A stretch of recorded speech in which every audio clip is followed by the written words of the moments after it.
Hi, I'm Dave. We are Accessrock. Today we get to talk to Jay Smith. How are you doing? Well, it's been a long day, but I'm doing good. Doing some press in Stockholm for the record King of Man. Yes. Tell me about the title for first. The title is actually the only song on the album that I haven't written myself. Well, not the only song, because I did a cover on Pantera as well. Yeah. But excluding that one, the original material, King of Man was the only song that I hadn't written. But the guy that plays piano with me, he wrote it with another guy called Alexander. And I heard the demo and I thought it was fucking brilliant, so I wanted to do it on my CD, and I got to do it. In exchange for calling the record. No, I'm just kidding. But this is actually the first single then. Yeah, it's a weird first single because it's almost 5 minutes long. So you won't be hearing it on any radio channels or anything like that. So it's kind of a weird choice, but and I was fighting my label like tooth and fucking nail to get another song as the first single, but they said it had, a certain weight to it. Okay. That they wanted to portray, because not to make a flimsy, sort of first impression. Okay, so you need to put some weight behind. Yeah. Because you have to ask. You won Swedish Idol. Yeah. 2010. Yeah. It's like 3 years ago. Are you sick of it? I just recovered actually. Okay.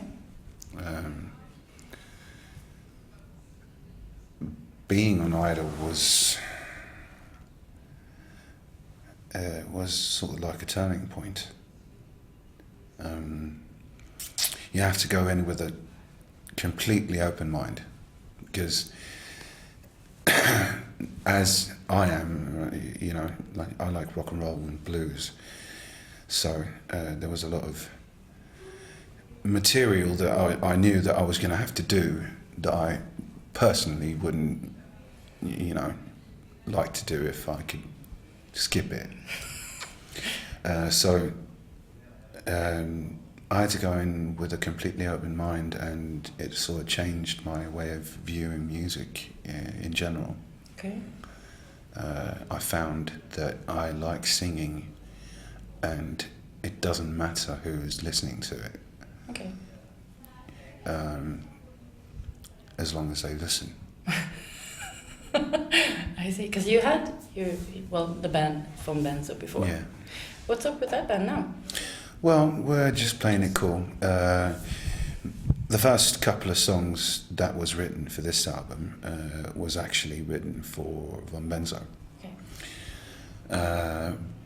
But I wanted to take Von Benzo in a kind of bluesy direction, and that didn't go over too well with all the parts in the band. So Okay. instead, it became my solo project. And the Reservoir Dogs. Yeah, well, the Reservoir Dogs didn't really come into existence until like a couple of months ago, not 3 or 4 months ago, something like that.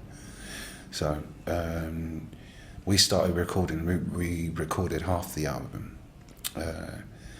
because we had some trouble, with the producer and time and stuff like that. And we rehearse in a studio anyway, so Okay.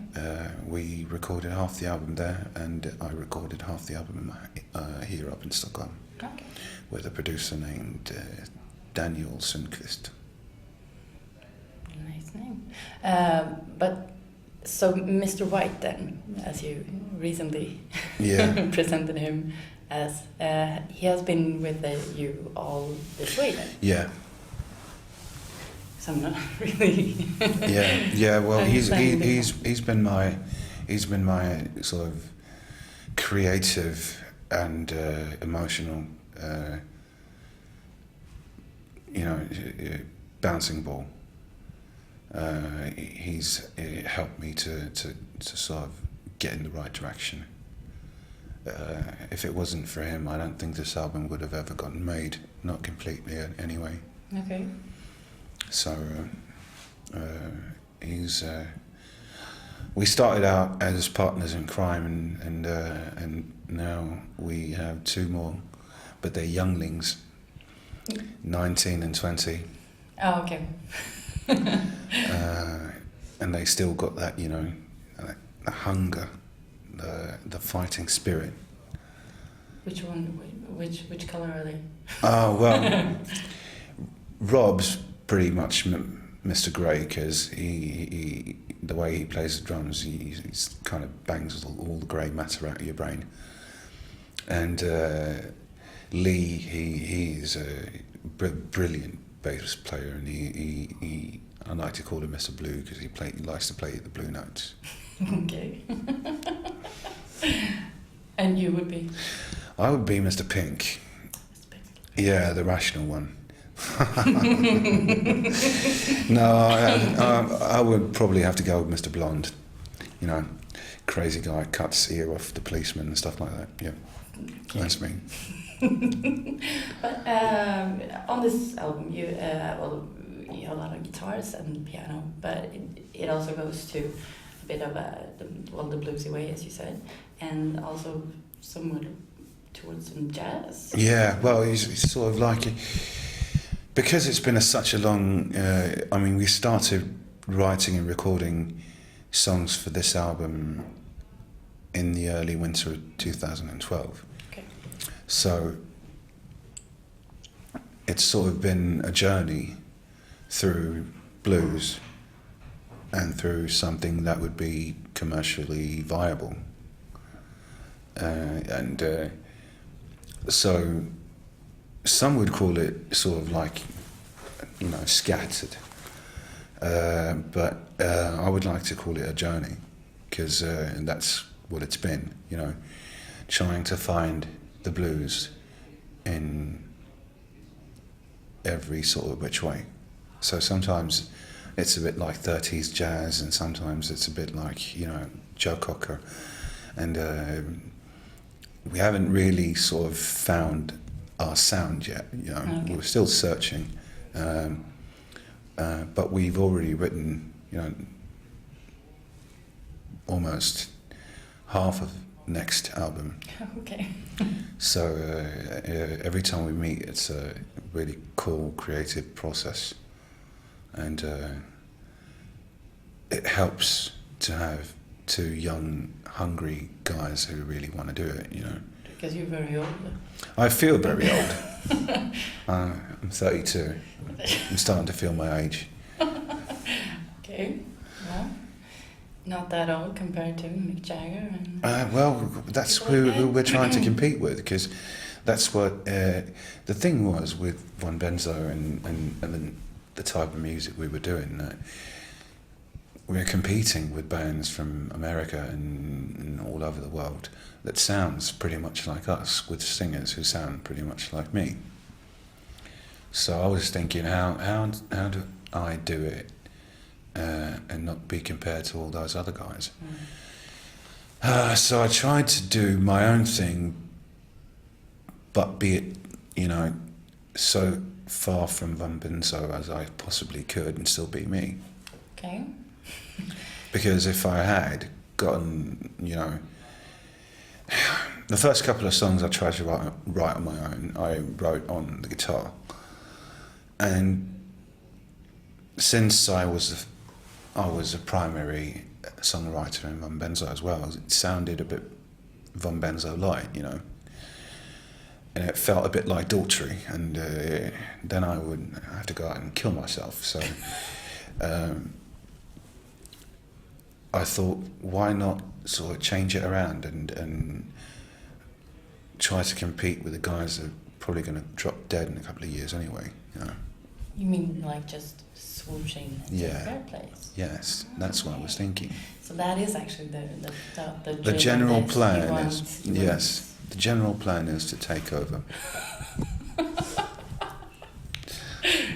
Great. Yeah. Well, I think you could have a shot here. I hope so. Right? Mm-hmm. I hope so. Yeah. I mean, if only half of the people in Sweden who bought my Idol album buys the new one, it's going to be absolutely fucking great. Because people actually really know you. You have a lot of likes on Facebook, and just only the kind of like the cab driver who brought me here knew about you without even being rock. So you have like a wide fan base. Yeah, we're trying to reach out to an older audience. Well, not so much the people per se. It's sort of like trying to make music that will withstand the passing of years. You know, to be able to make music that someone will listen to in 20 years. You know. As for the DJs and all the hyped up people right now, I don't think people are going to look back in 20 years and go, whoop-de-fucking-do, Davichi, you know, or whatever his name is. So that's the plan, you know, trying to make music that would hopefully become immortal. Not a small plan. No, but it's always been my plan, you know. It's just that somewhere along the lines I just had to change direction. Tell me about, you just shot a music video. Yeah. Tell me more about that. Well, we shot it in an old abandoned sanitarium. It's a nice word of saying loony bin. And it was really sort of run down and nice. And King of Man is a that's one of the songs that stick out on the album. It's almost, you know, cinematic, and I liked the contrast of it being sort of almost Dean Martin kind of style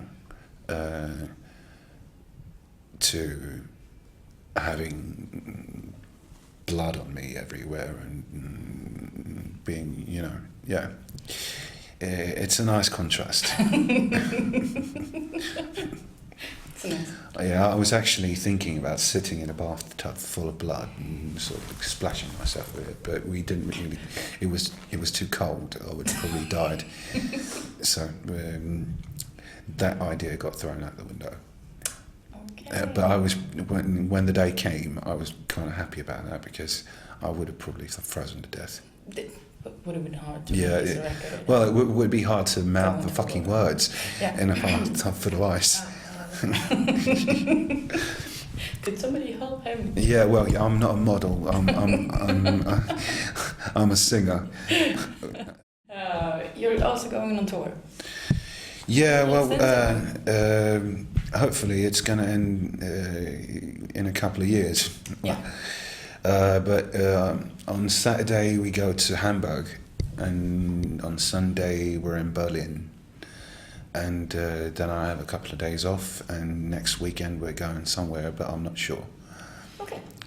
You see, I just be there. Well, the thing is, you know, they tell me where to go, and I just go. Okay. It's easier that way, because otherwise I would need a personal assistant. How is it, the drugs and stuff? Well, right now it's very sort of under control. Since it's such a big fucking deal in Sweden, you can't get away with it. No. So you might as well play the game. Okay. But alcohol's fine. Alcohol's fine, yeah, and acting like a. Yeah, well, it turns you into a killing machine, but it's fine. You know, doesn't matter. But there was actually a lot of hassle around narcotics in Sweden. Yeah. In that, idol. Yeah, apparently I'm the only person in Sweden ever who's smoked cannabis. And I have the power to corrupt an entire generation of people just by being in the same town as they are. So I have some sort of magical power. Hi, this is Jay Smith, and you're watching Access Rock.